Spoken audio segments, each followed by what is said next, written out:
Oh yeah, it's a perfect weather to be filming in right now. Also, look at that, they got the pink and blue clouds right there, just like the ones you see in any anime. So, you know this is gonna be good.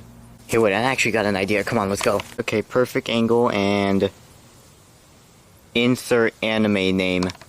I mean, shoot, what more could I ask for? I mean, it's all the way dark over there, and then just temporary light. Or sunset. I mean, the moon's shining, which is good. It's also in the perfect shape that I need it to be. And look, you can actually see the outline of the whole entire moon. If there's one thing to know about August is that even though that it is extremely desertly hot weather, once you feel that breeze, it is totally worth the wait. Thank you for joining back at National Geographic. Perfect weather, perfect time to be doing a National Geographic episode. Yeah, I know it's been about like a week, but I got this whole planned out, so don't worry on whenever you see a National Geographic episode. So let's cut to Brady, because we actually have some very great news. Hello, nature viewers, welcome back to National Geographic. And this is actually pretty cool, because I have something very planned out for today, as well as the next few episodes that you're going to see. And okay, are you sure that you're not using a blue filter?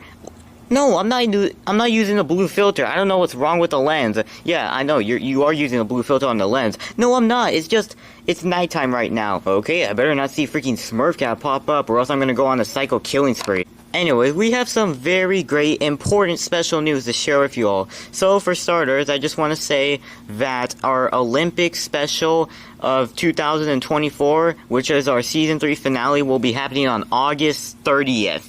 Yes, August 30th. So, it's actually pretty surprising that the Olympics has actually still been, I mean, obviously it's being held every 4 years, but it's actually kind of surprising that, you know, some Olympic championships that have been around in like several other Olympics are still making sure that they stick out with that.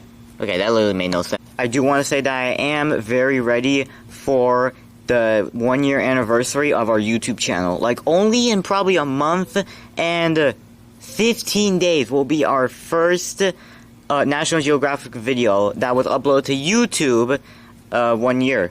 Yeah, okay, that also made no sense.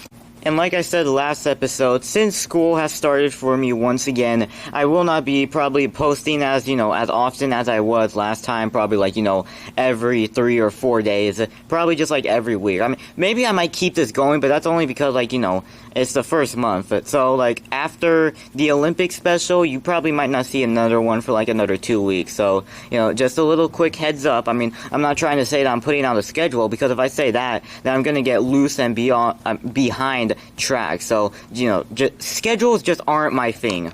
And lastly, this channel is doing very good right now. We are only like 28 subscribers away, or no, 18 subscribers away from 100 subscribers, and I really want to try to get that before our 1 year anniversary. You know, I'm okay if we don't get 1,000 before that, because I know that, you know, our videos may not seem amusing, but I know that they can seem amusing to some of you guys. So, you know, if I earn 100, then that's just as much as I need in order to get to 1,000, and then 100,000, and then 1,000,000, and then 100 million. Okay, but side talk out of the way. So for our National Geographic episode idea, since we're talking a whole lot about how the weather is changing from hot to cold, and, you know, once we get towards like September or October, it's gonna go from really hot to extremely cold and freezer burns, just like the freezer burn emoji. I figured why not go ahead and talk about the atmosphere, which is what kind of actually does control the weather. I don't know, if you've seen wintry weather, I talked a little bit about that, and, well, it didn't really do too good. So, you know, I'm here to make up with it, and I'm doing it much more better, because this time we're having a special guest come in. Who is it? Well, before we actually do that, before we introduce him, you can see that it's getting pretty dark out here. So, I guess it's time to switch to the studio center room, where we could do a little documentary. And hopefully this one doesn't really get copyrighted, because the Animal Evolution 2 actually got copyrighted, and I had to change it to just using pictures instead of actual video footage, which I do not own, but okay, be you, YouTube. So what are we waiting for? Let's go ahead and head on down with a special trick. I love that trick, mostly because it doesn't even involve me getting hurt, just going towards the studio center room. But anyways, let's go ahead and introduce our special guest, which is Red. Hey there, everybody.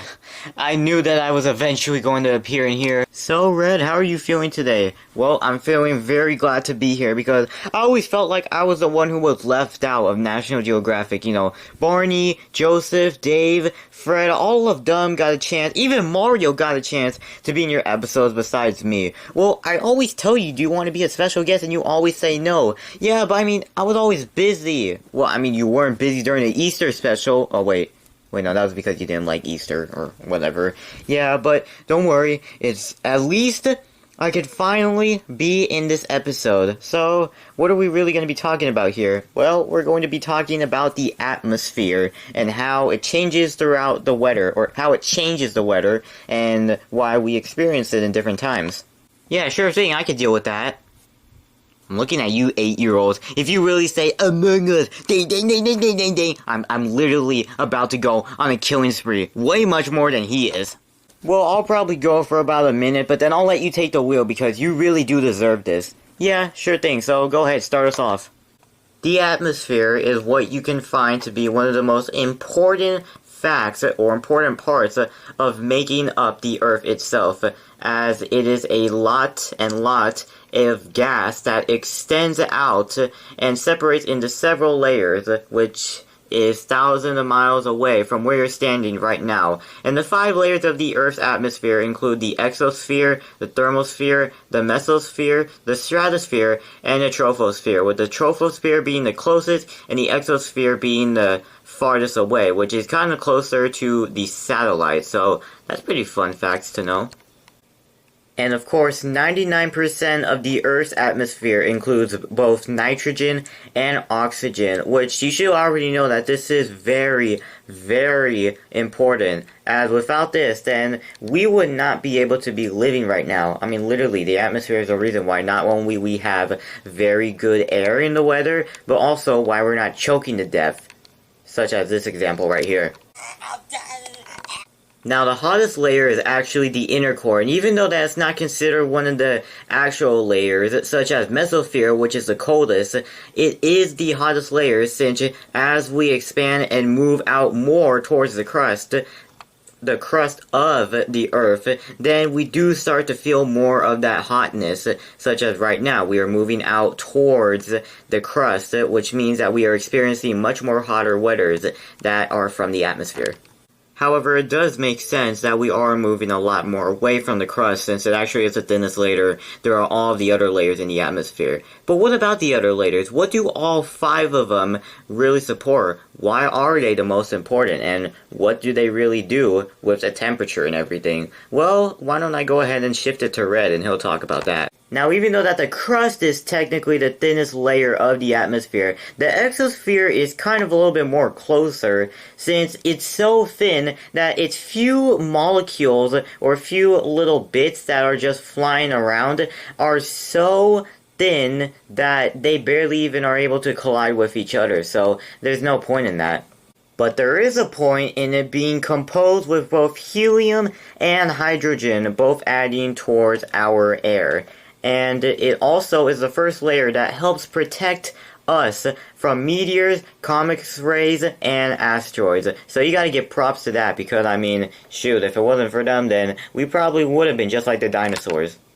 Next, as we move closer down, is the thermosphere, which is what deals with high amounts of heat and sun radiation, and which is why there are high temperatures like as we are right here in August, because they come from solar activities. But even though that it is still farther away, kind of, from where you are standing, even if it is super extremely hot, there isn't enough molecules that will be able to transport towards your body. So if you were to live in the thermosphere, you would actually kind of feel very cold, which is actually pretty crazy, since one of the hottest atmosphere, or one of the hottest parts of the atmosphere, will actually leave you very cold if you were just to stand there the whole time.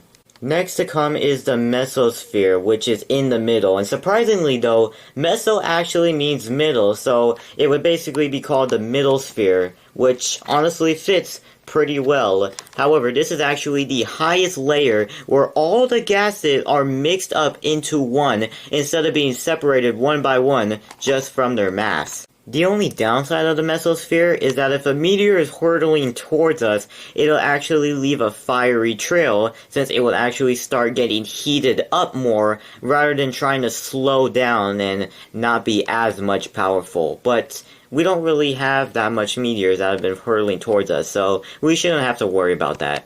Second to last in the list is this stratosphere, and the one great thing about the stratosphere is that it is the ozone layer. So it helps protect Earth and the citizens, which is basically us, from being killed by the ultraviolet rays and senses. Because if you don't know, ultraviolet is very powerful, that it can actually kind of hurt through your skin and your body cells.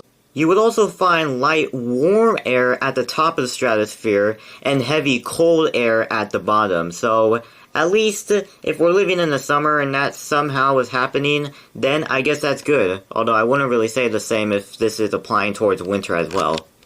And last but certainly not least is the troposphere, which is where all clouds are found and all weather is found, which is the final layer. So the troposphere technically is what is controlling all of the weather, such as the hotness right now, although it actually is kind of pretty cool, but that's only because it's dark right now.